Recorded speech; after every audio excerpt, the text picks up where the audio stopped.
because we talked about this earlier this week because there was a tease from Taylor Swift about this upcoming album, but we never saw any of the clips from the podcast.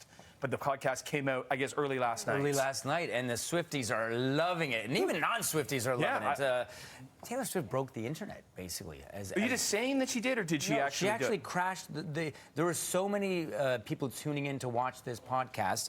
The numbers were 1.3 million at one point. It reached 8 million views in less than 10 hours. That's why internet gets crashed sometimes. Yesterday, so she appeared on the New Heights podcast. Now, it's a football podcast, Jason and Travis Kelce, but they thought, what a great spot, an opportunity to talk about Taylor's new album. It is called The Life of a Showgirl. Now we have a date when it's coming out, October 3rd. And she said the widely successful Eras Tour was the main source of inspiration for the project. She was actually writing these new tunes while on tour. So she would perform in cities over a few nights in a row, have a few days off, travel to Sweden to record with Max Martin and the other producers. She's a workaholic, this girl. The album is about what's going on behind the scenes of her inner life during that tour, which was exuberant and electric and vibrant, hence the orange color. All right, so she also revealed the track list will include a duet with Sabrina Carpenter on the title track. Also discussing buying back the rights to her first 6 albums and the emotional toll and frustration around that. Tim, I know you were tuning into the podcast. So I just listened to about a half hour as I was driving in today.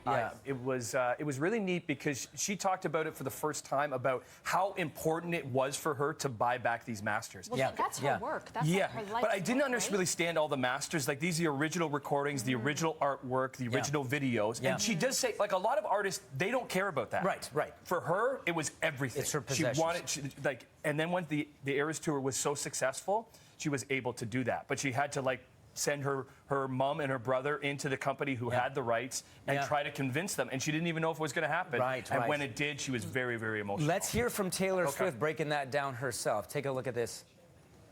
Rather than send lawyers or management, like in a big crew, I sent my mom and my brother, who I work with, to LA, and they sat down and they this happens. I don't ever really talk about it because it's they sat down with Shamrock Capital, and they told them what this meant for me.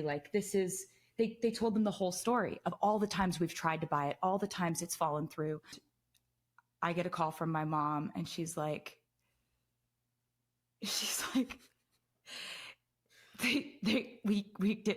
got your music. And so sorry that she was like, you got your music. And I just very dramatically hit the floor. That's what it's all about for her, owning her own music. It's her work. It's her art. And it's so important to her. So the podcast is 2 hours. I heard a half hour. A lot of good stuff in there about how Travis was persistent in meeting them, at first, she didn't know anything about football. Now she loves football. So there's some really good stuff in there. I think we got a Swiftie on our hands.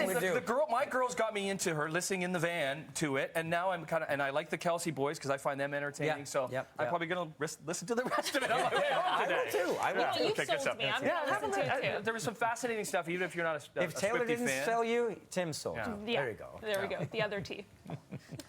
We got to get going, though, on your Thursday morning. It is August the 14th. So glad that you're here. We're going to have your top stories, look at your weekend forecast, and we'll say good morning once again to our special guest co-host, Sarah Kingley.